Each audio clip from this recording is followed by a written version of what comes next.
Welcome to our 2022 Pioneer BH170. Starting right in the back corner here in the bumper. Just reach in, pull that cap out of there. Inside of the back bumper, you're going to find your sewer hose. Take note of those two ears in the adapter here. It's all be hooking it up to your sewer system. And the hose itself, once fully extended, is about 20 feet long. Just keeping it stored in the bumper back here to help keep any sort of stench out of the unit and keep things that little bit cleaner. The cap's just pressed into place. Right around the corner from there, you're going to find the cable and satellite inlet. Coax cable plugs into there, fires up at your TV location. Straight down under there, you'll find your stabilizer jack. You'll find them in each corner of the trailer. Basically, all they do is they run down, contact the ground, give it another turn or so just to firm it up, and that'll get rid of any sort of bounce or sway that you see you got in the unit right now, just to keep things firm while you're out camping. Let's step forward and we get your power inlet. So your short cord will be set up the exact same way. You get a little notch in there, lines up with the notch in the bottom corner. Press that in, little 8's turn locks it into place. Then you get the threaded collar in the back there to really lock it down. At the back, you're going to find a standard 30 amp end. Most campsites will have that. You can just plug straight on in and you're good to go. We do also provide you with a 15 amp adapter. So if you're looking to plug in at home to charge your batteries or run your fridge, you got the power to do so. Right underneath there, you're going to find your sewer system. So if you press on that cap and just kind of turn it and pull it out of there, you'll find all the same ears that your sewer hose had. Attaches the same way, just turning it in until it kind of clicks. On the left, you get a gray valve. On the right, you get a black. Black valve's controlling your black tanks. Black tanks fill from your toilets. It's of course going to be your dirtiest water, so you'll dump that first. Once that's done, you can then come to the gray. Gray tank is going to be filled from your sinks as well as your shower. It's typically cleaner water. We'll dump that last just to help keep that sewer hose as clean as possible. Kind of up from all that, we get the service port for your fridge. Nothing really back there for you to worry about. It's kind of just a vent. Another step forward, we find your hot water tank. That keyway there, you're just going to line that up and pop it on open. Your controls for turning it on with either source, so just inside of the unit. Before you turn it on with either source though, you just want to hit this relief valve right there. Make sure you get a little bit of water coming out. Water coming out of there is just letting you know that tank is full. It's safe to fire it up and you're not going to burn anything out by doing so. Currently have it empty just because the unit's winterized. Once you're done, just lining up that keyway, press it back into place, and lock it back down. Another step forward, we get the exhaust for your furnace. So if you're ever running your furnace, you just want to make sure it's not blocked off. It does get hot. City water inlet right here. So your water hose is plugged into there, fires up your, lights up all of your water lines there. Down underneath it is your fresh water connection. City water will just go into there, turn it on. It fills up your fresh water tank. Right underneath it is your low point drains. So I do believe that your longest one here is your freshwater tank drain. The two kind of shorter ones there are your low point drains. Basically the purpose of those is just to drain out your water lines. So if you're leaving the unit for a while and you don't want your water going stale or stagnant, you can just drain it all out before you leave. Or before winterizing, you can just dump all that water out before pumping antifreeze through. Storage compartment here, just has a little finger latch on the side there to open it up for you. Inside of here you'll find your short cord. So there's your 30 amp end. Right. And then right up on the top there's just a little tire link. Basically gives you your tire pressure monitor sensors. Towards the front of the unit you get this little black box here. So that's going to be your battery box. Your battery is just sitting right in there, of course. As long as you're plugged in through that short cord in the back or your 7-pin to your tow vehicle, that battery is charging. Propane tank here, standard barbecue style tank. You're just opening that guy up and good to go. And then the manual tongue jack up front. One way's up, other way's down. Other end of your storage compartments here, it's the same sort of finger holds it open. Inside of here you're going to find your water hose. Inside of that water hose you'll find a park adapter. So your 30 amp short cord into there, 15 amp to your household outlet. And then just open storage straight through. Entry door will be through there in a minute. GFI protected outlets. If you want power outside, you got it. Back here is kind of open storage. You also got a little beer fridge in here. So this fridge is 120 volts only. You do need to be plugged in for it to be working. You have that little travel strap there. Just gonna kind of loosen that off. Give you a quick look. Before travel, of course, you want to make sure this guy's tightened back down, just that it's not flopping around anywhere.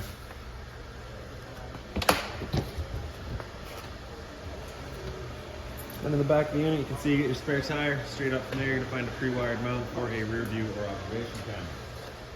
So now we'll make our way inside the unit. Before I open up this door, I'll just point out that little gas strut there. That gas strut's going to prevent your door from opening beyond 90 degrees because if it did, it would contact your awning arm. So just keep that in mind. With the door open, you can grab your bottom step here, pull that straight out, flip that last step over, and we can step on in. First things first, right on the right, we've got your fire extinguisher. So that thing's pretty standard. Pull the pin, point and shoot. Up the wall from there, you're going to find your light switches. The one on the right does your awning light outside. The one on the left does your interior lights.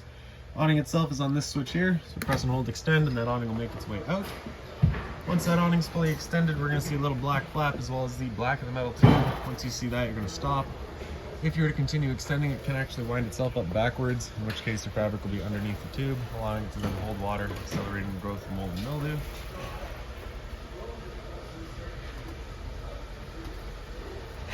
So there's our flap, there's the tube, so we'll stop right there.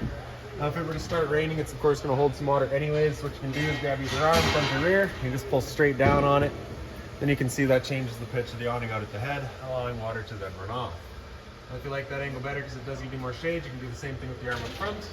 Before you bring them back in though, you just want to make sure the back out straight and fully extended, just so you're not running the risk of bending them. First hold the tract, the awning will make its way back in. Again, you're just going to watch to make sure that your fabric's over top the tube.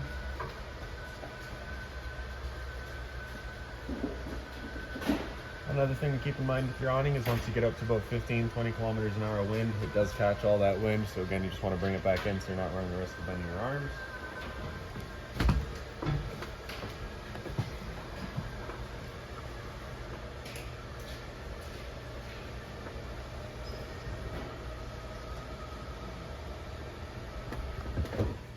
There we go. So in the front here, you can see we've currently got it set up as the kind of living room or lounge area. So you have your little chair here, your couch. Center folds down, you get some cup holders there, or you can have it up. You also fold it right down. And then over on the right side here, you get the little travel latch. Just undo that.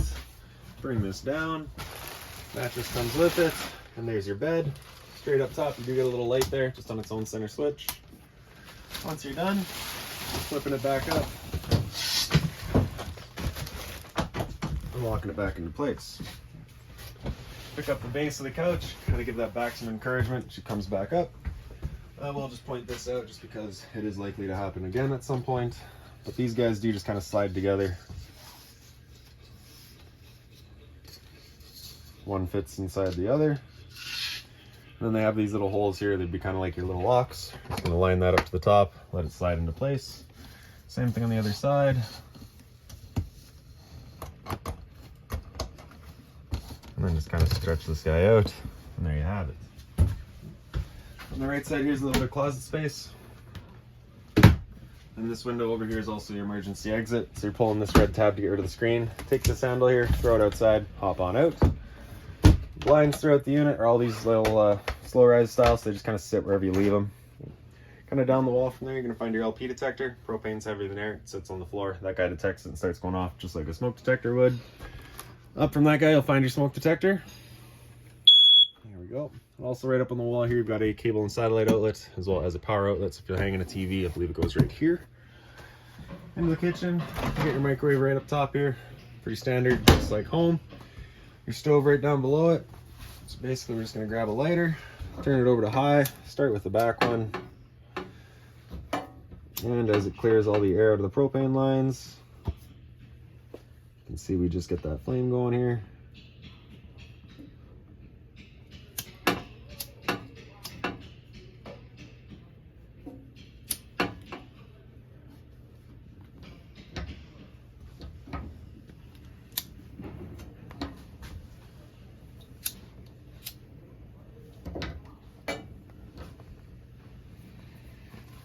So that's just it, clearing the last of the air out of the lines. It'll calm down in a second here.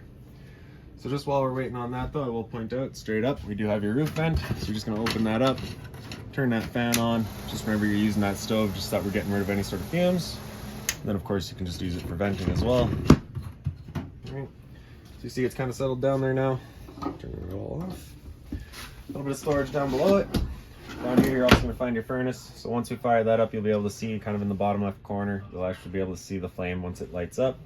This is the kind of the downside to this furnace is that it is not ducted, it is just dumping all of its air right here. So if you're looking to move the air forward and back, you might want to get yourself a fan. A little bit of storage over here. Over on the left side there, you're going to find that blue binder. It's got all of your owner's manuals, any remotes, anything like that for the unit, you're going to find right in there. Over the sink is another little light, hot and cold water of course, with the mobile head. A bit more storage down below. In the dinettes here, you have your storage right over top of it.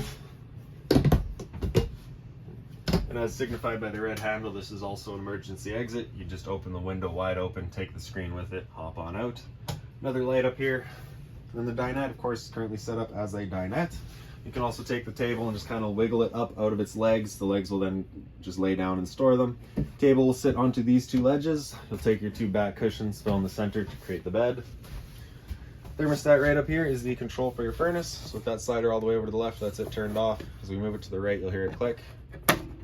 All the way over to the right, it's going to be max heat. Anywhere in the middle is just kind of temp selection. And then you get your readout in the bottom here.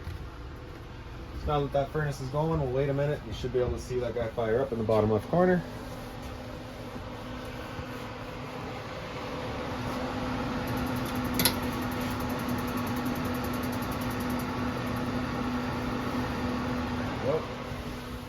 Once you're done, just all the way over to the left until it clicks, and that's it turned off. Right above our heads is the air conditioner. So you have your two different low fan controls. So that's just moving some air around for the low fan. High fan just turns on the high fan. Low cool is where the low fan will run with cooling coming in and out as needed. High cool, same idea, you get the high fan all the time, cooling in and out as needed. And then off, just turn it back off. In the back, you'll see you do have the temperature control knob. It does have heat there as well as cold. Heat will not work because we don't have a heat pump installed. We've got a dedicated furnace for heat.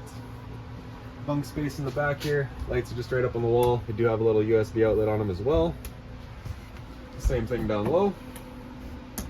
And a little bit of doghouse storage down underneath it all. I guess we can go over your fridge.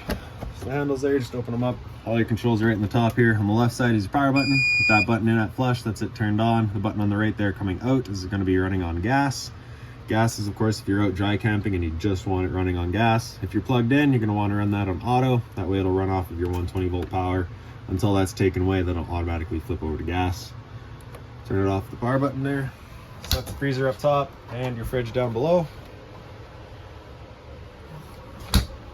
Down underneath that, we get your power converter. Press the top and center and she pops on open. All of your breakers in the middle here. Whenever your breakers break, they sit in the middle, so just turn them off and then back on to reset it. Fuses are all on the right side. Whenever a fuse pops, you'll get a little red LED right beside it, letting you know exactly which one went. And then in the bathroom here, light switch is over on the right there. It's on the left side. On the right side is your ceiling fan. It's the same thing as up front. Just turning that knob to open it up. Simple as that. Beside that, we've got your monitor panel. So water pump controls right on the top there. Turn that switch on, turns on your water pump, drawing out of your fresh tank to pressurize your lines. Your water heater on gas is in the middle. So you turn that on, you'll get that little check light there letting you know the ignition sequence will start. Once that sequence is started, that light's going to go out. It's going to try that 3 times. If after the third try it doesn't fire up, at that point you're just going to turn it off and back on to restart it. So stood right here, you can hear the click of the igniter as well as the whir of the flame. We know that tank is good. Down on the bottom there, we have your electric water heater control. So you turn that on, turns on your water heater with electricity. GFI protected outlet right beside it all. So test on the left, reset in the center. So if you ever have outlets that don't work, that's the first thing you should check. Hot and cold water at the sink, of course. A little bit of storage down low, just being mindful of your drains and your water lines. Toilet, flush is just over on the right side here. And then into the shower with the standard head and hose. Hot and cold water course, as well as just the standard curtain. If you've got any other questions on the unit, please feel free to give us a call, 204-237-7272.